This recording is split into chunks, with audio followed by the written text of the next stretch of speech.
Selamat bertemu kembali anak-anak. Kali ini kita akan membahas tema syukur atas kemampuan dan keterbatasan diri. Sebelum kita membahas lebih jauh materi ini, mari kita berdoa terlebih dahulu. Dalam nama Bapa dan Putra dan Roh Kudus. Amin. Ya Allah, Maha Baik, syukur atas anugerah-Mu sehingga kami memperoleh kesempatan untuk belajar. Kami mohon rahmat-Mu agar kami dapat senantiasa bersyukur atas diri kami apa adanya dengan segala kemampuan dan kekurangan yang ada pada diri kami. Demi Kristus Tuhan kami. Amin. Dalam nama Bapa dan Putra dan Roh Kudus. Amin. Anak-anak,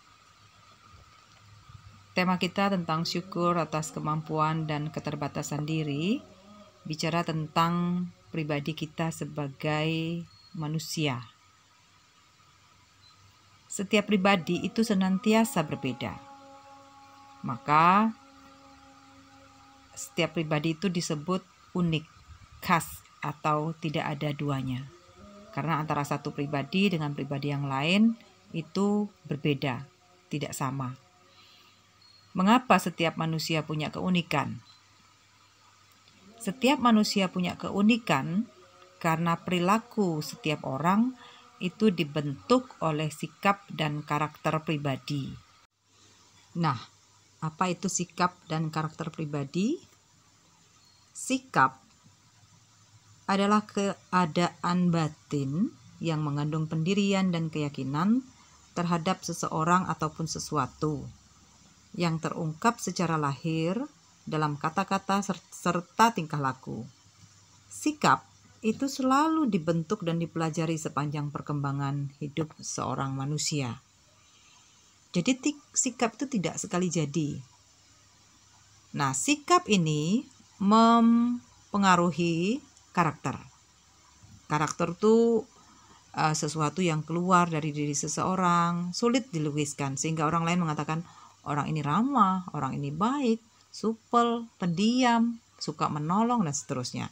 Itu karakter. Jadi ada sesuatu aja begitu yang keluar dari dirinya sehingga orang mengatakan dia punya karakter yang seperti ini. Itu karakter ya.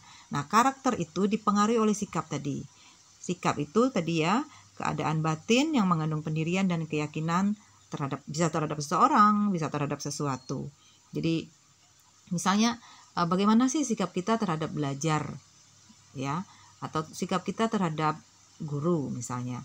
Itu tuh berarti bagaimana keyakinan kita atau pendirian kita terhadap guru. Keyakinan kita atau pendirian kita terhadap belajar. Nah, sikap ini akan nanti mempengaruhi karakter kita.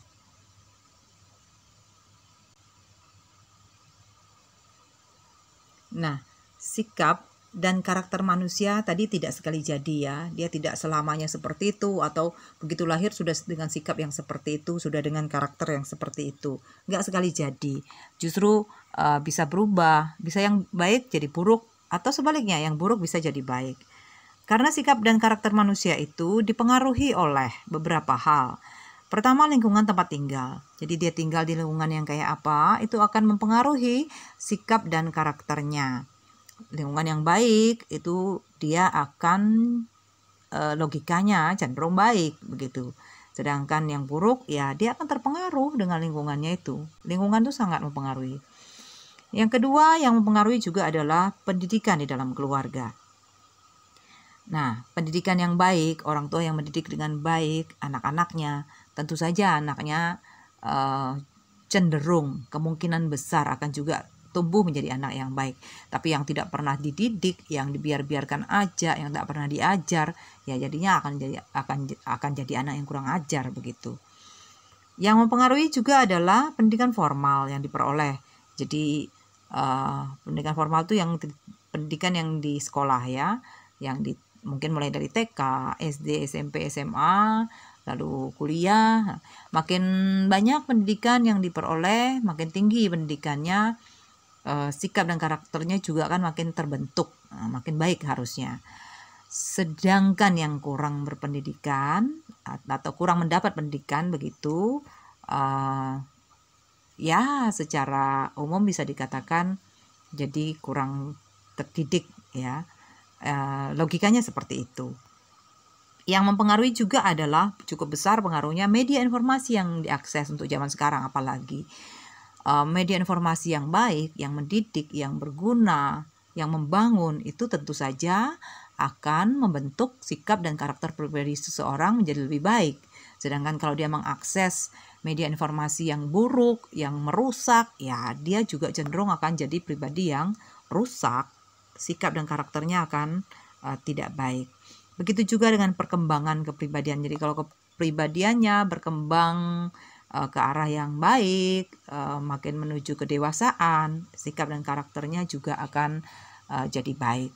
Begitu sebaliknya.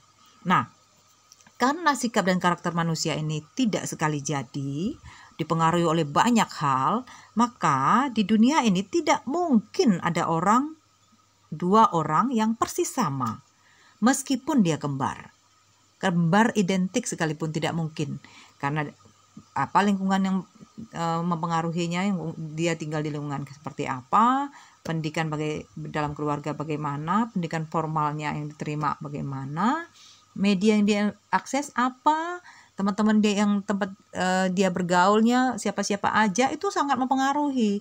Dan setiap orang kan punya dinamika hidupnya sendiri, tidak sama ya, meskipun dia kembar tidak selalu sama. Maka sebenarnya tidak ada dua orang yang persis sama di dunia ini. Karena itu setiap orang itu adalah unik namanya. Setiap orang punya pribadi yang unik karena dia punya perasaan, punya pengalaman, pendidikan, lingkungan yang memengaruhinya. Itu berbeda dengan yang dialami atau dirasakan oleh orang lain, meskipun saudara kembarnya. Itu yang membuat dia unik. Kamu tahu, dua orang yang kembar, meskipun mungkin secara fisik ya wajah, misalnya face-nya sama, kurang lebih kita bahkan tidak bisa membedakan, tapi sebenarnya sangat bisa dibedakan. Sidik jarinya yang tidak kelihatan itu berbeda. Jadi betapa luar biasanya yang menciptakan kita ini ya, meskipun secara fisik kelihatan sama, tapi sesungguhnya tidak sama. Nah, dari yang paling tidak kelihatan itu sidik jari itu kan abstrak ya, dari yang tidak kelihatan saja sudah nggak sama. Jadi banyak hal lagi yang selain itu yang tidak sama. Setiap orang itu memang diciptakan unik adanya. Nah, lalu bagaimana kita sekarang setelah menyadari bahwa sebenarnya kita satu sama lain ini tidak sama ya, punya keunikan, kita berbeda gitu. Nah, lalu kita bagaimana mencoba mengenal sikap dan karakter kita pribadi. Untuk bisa mengenal sikap dan karakter kita pribadi, kita perlu mempertajam kesadaran diri kita sendiri. Dengan sadar, dengan punya kesadaran diri, kita akan mampu mengarahkan sikap dan karakter kita sebaik mungkin bagi perkembangan pribadi kita dan orang lain pada umumnya. Jadi artinya kalau kita sadar, oh saya nih punya sikap kayak gini nih, saya ini punya karakter nggak baik nih. Nah, kalau kita sadar akan sikap dan karakter kita itu, tentu saja sikap dan karakter yang buruk kita nggak mau dong ya. Nah, kita berusaha membuangnya atau mengubahnya sehingga menjadi punya sikap dan karakter yang baik. Ini yang dikatakan bahwa akan mengarahkan sikap dan karakter kita sebaik mungkin bagi perkembangan kepribadian kita dan juga bagi orang lain. Kalau kita jadi orang baik, orang lain tentu saja akan mendapat keuntungannya, akan mendapat manfaatnya, begitu. Bila diaktualkan secara optimal, kesadaran diri ini akan menghasilkan kebiasaan yang efektif. Kita akan menjadi pribadi yang proaktif karena kita akan bertindak atas kesadaran pribadi dengan mandiri dan otonom atau dewasa. Kita jadi percaya diri karena kita punya kesadaran diri, kita percaya diri. Saya tahu saya seperti apa. Nah, saya punya kepercayaan diri. Saya tampil di hadapan orang lain dengan percaya diri, secara mandiri, secara dewasa. Jadi sangat baik kita punya kesadaran diri. Ya, untuk itu kita perlu mengenal supaya kita bisa mengenal sikap dan karakter kita pribadi, maka perlu banyak kesadaran diri. Caranya melakukan itu untuk punya kesadaran diri atau mempertajam kesadaran diri, itu caranya adalah dengan banyak berintrospeksi, banyak berefleksi, atau bisa dibantu dengan membuat jurnal-jurnal harian, catatan-catatan harian, diari-diari kecil gitu ya. Saya hari ini ngapain, pengalaman saya ngapain. Itu sangat membantu kita untuk mengenal sikap dan karakter diri kita.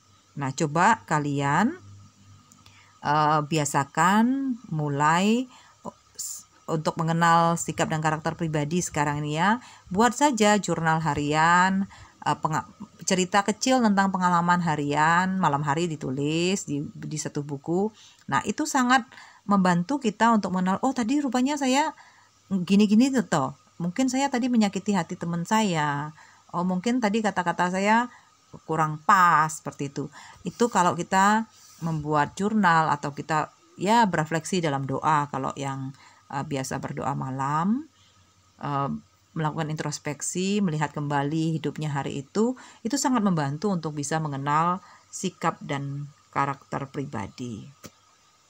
Nah, lalu kita mau belajar dari Yesus sekarang. Sebagai seorang beriman Kristiani yang sungguh-sungguh ingin semakin memahami, menerima, bangga dan percaya pada diri kita sendiri, kita belajar dari Yesus. Yesus itu teladan yang paling utama dan pertama untuk orang Kristiani. Teladan Yesus dalam hal ini adalah begini. Sejak semula, Yesus itu menyadari bahwa dia itu berbeda dengan yang lain. Unik tadi itu ya.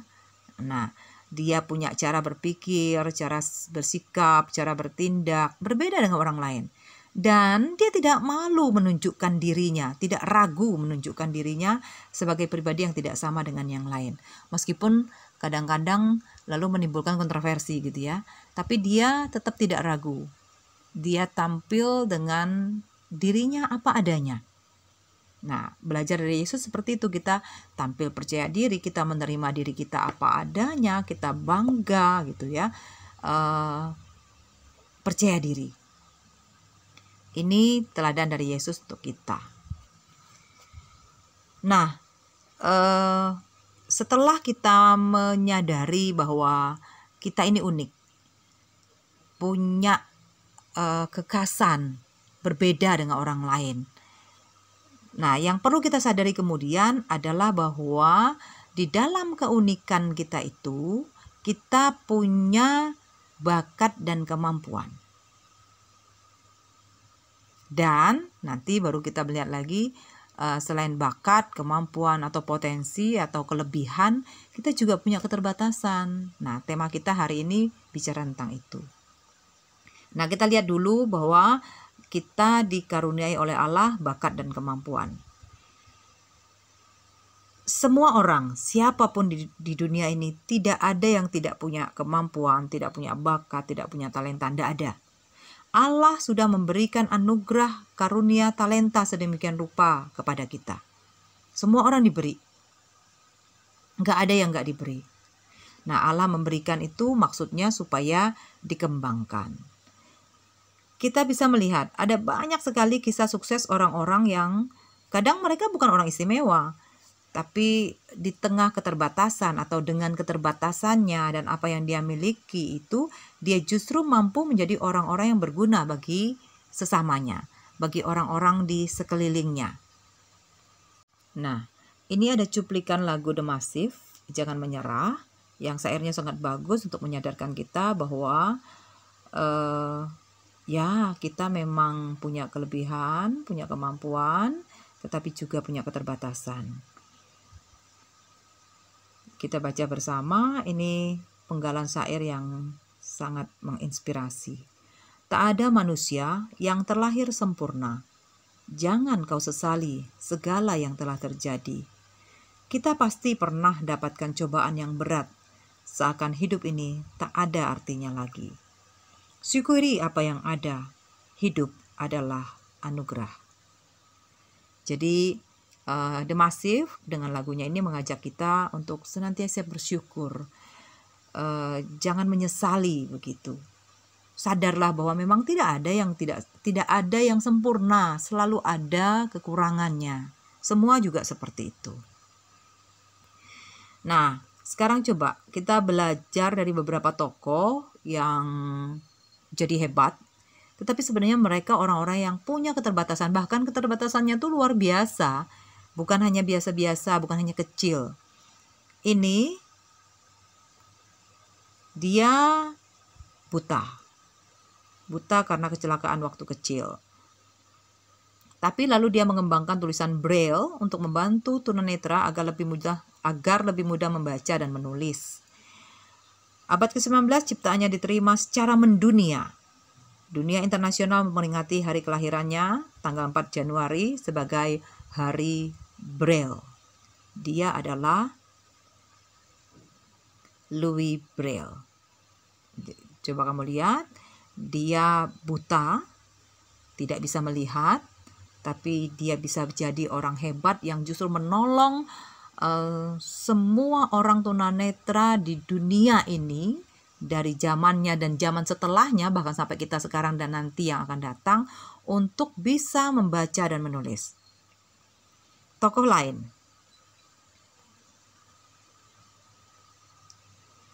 usia 19 bulan, dia terserang penyakit yang menyebabkannya buta dan tuli. Tapi dia bisa menjadi penulis yang luar biasa. Dia menguasai bahasa Prancis, Jerman, Yunani, Latin lewat Braille.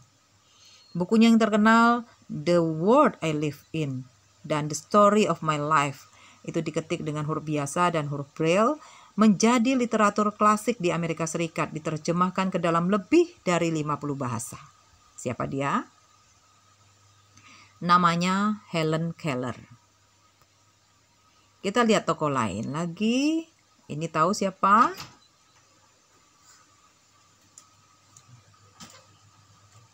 Dia baru bisa bicara setelah usia 4 tahun dan dapat membaca baru pada usia 7 tahun. Untuk seorang yang jenius, yang kemudian dikenal sebagai orang yang sangat jenius, sebenarnya itu usia yang lambat ya. Jadi dia diusir dari sekolah karena dianggap lamban begitu. Tapi talentanya luar biasa. Dia disegani sepanjang masa, khususnya di bidang fisika. Umur 26 tahun saja ia sudah menemukan teori relativitas khusus. Dan umur 37 tahun dia menemukan teori relativitas umum. Dia adalah Albert Einstein. Tokoh lain, dia hanya bersekolah beberapa bulan, tapi dia tercatat sebagai pencipta terbesar sepanjang zaman dengan lebih dari 1000 hak paten. Siapa dia? Thomas Alva Edison. Berikut tokoh lain lagi. Dia penderita polio, namun dia mampu menjadi pemimpin bangsa yang luar biasa. Namanya adalah Franklin Delano Roosevelt, Presiden Amerika.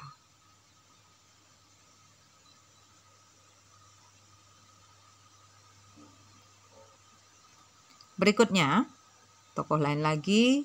Ini seorang yang lumpuh, namun dia mampu membuat karya sastra yang gemilang, yang kalau di dunia seni teater itu namanya sangat dikenal, William Shakespeare.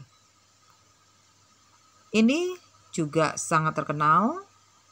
Dia tuli, tidak bisa mendengar, tetapi dia menjadi komponis musik klasik yang terkenal, Ludwig van Beethoven. Yang lain, dia punya postur tubuh yang sangat pendek, tetapi dia menjadi seorang pejuang perang yang termasyhur sepanjang sejarah. Namanya Napoleon Bonaparte. Pasti pernah dengar kan namanya? Nah, coba lihat gambarnya. Dia seorang pengkhotbah, seorang pembicara motivasi dan direktur dari Life Without Limbs, sebuah organisasi bagi penyandang cacat.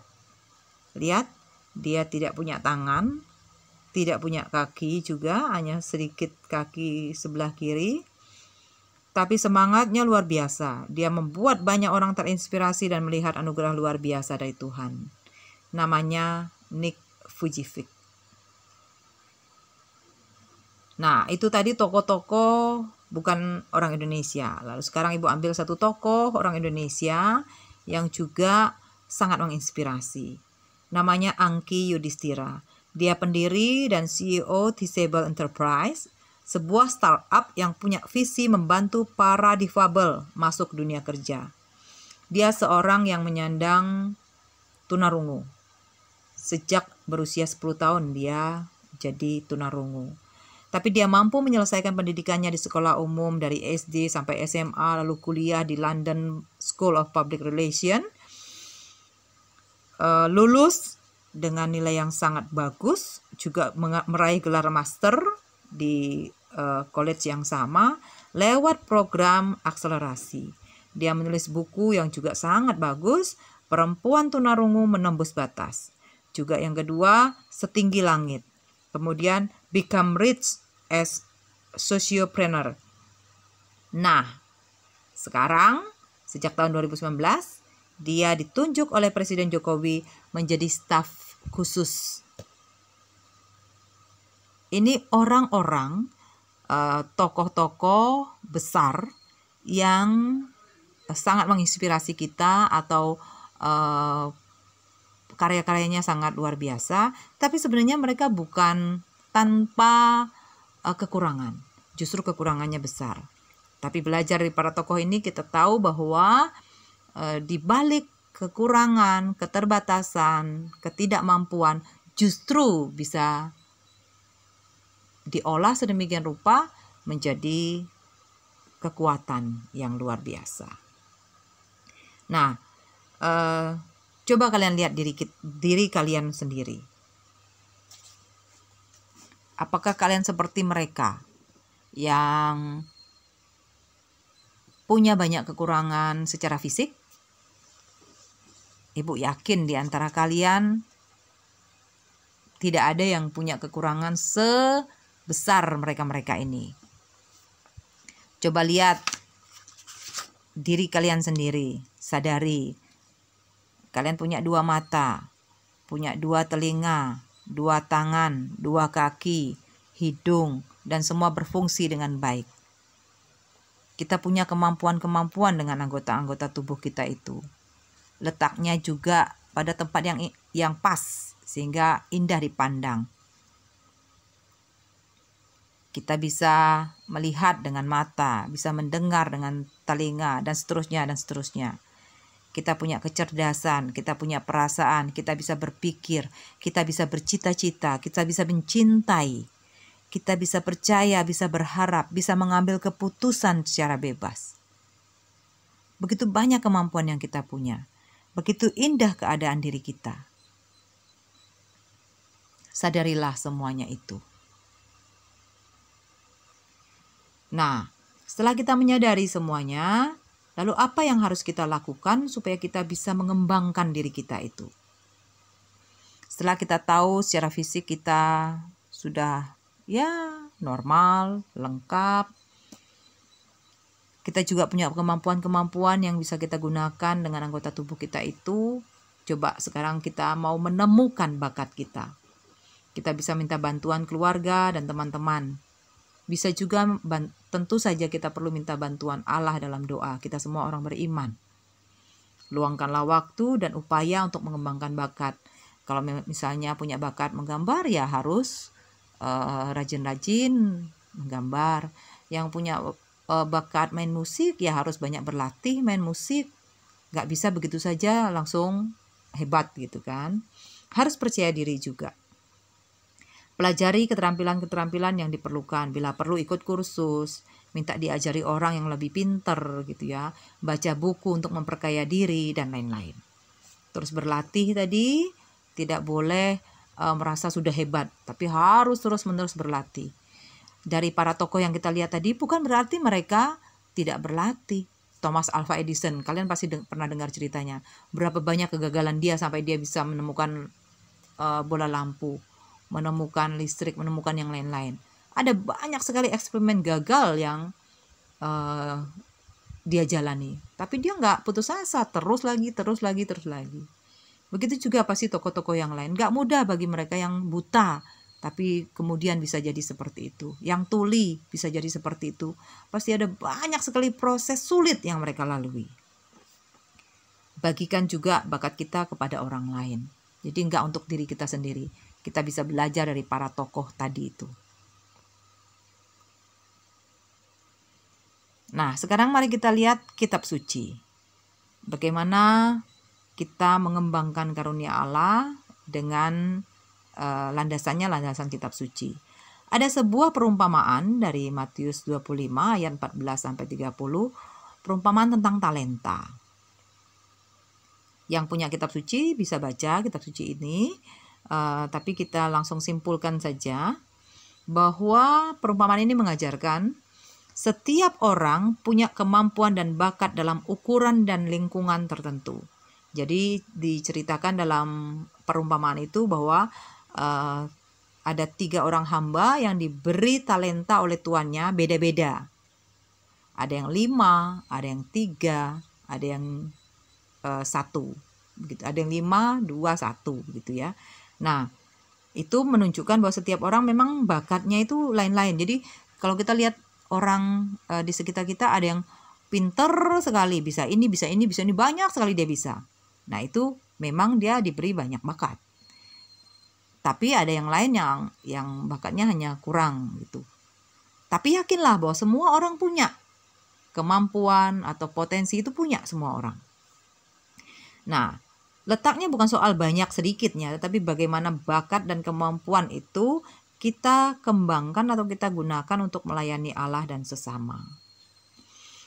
Kemampuan, bakat, talenta itu adalah anugerah Tuhan. Tuhan itu yang memberi. Kalau di perumpamaan itu dikatakan, bukan dimiliki dari dirinya sendiri, tapi diberi. Melakukan yang terbaik sesuai dengan talenta atau kemampuan kita, itulah wujud rasa syukur atas karunia yang sudah kita terima dari Allah.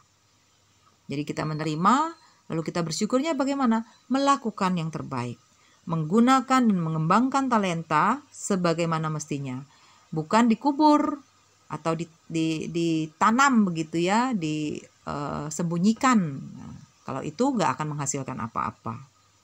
Ini adalah panggilan dan tuntutan Kristiani.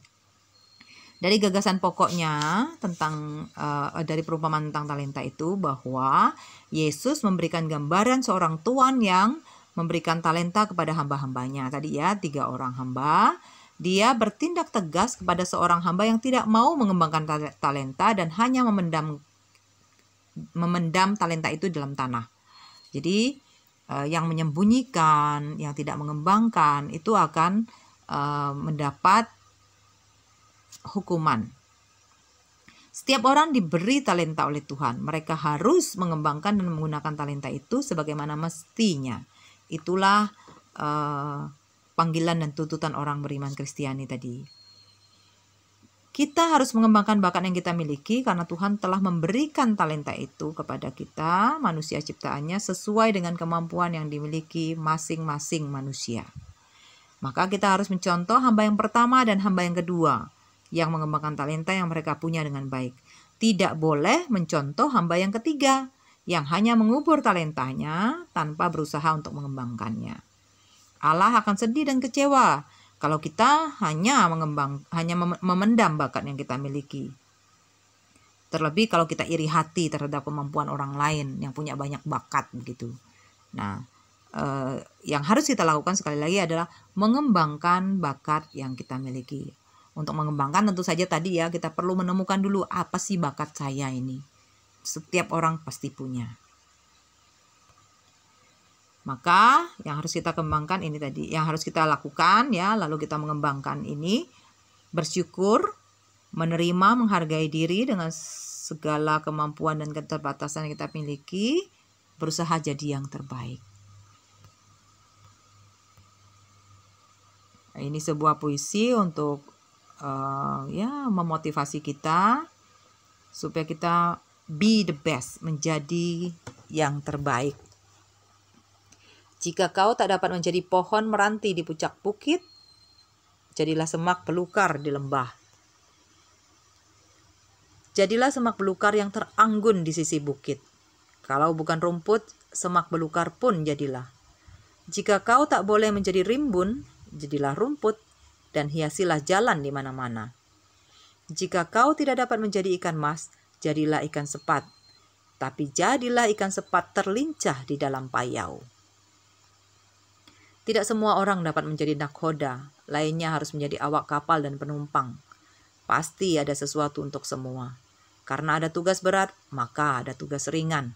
Di antaranya dibuat yang lebih berdekatan. Jika kau tak dapat menjadi bulan, jadilah bintang. Jika kau tak dapat menjadi jagung, jadilah kedelai.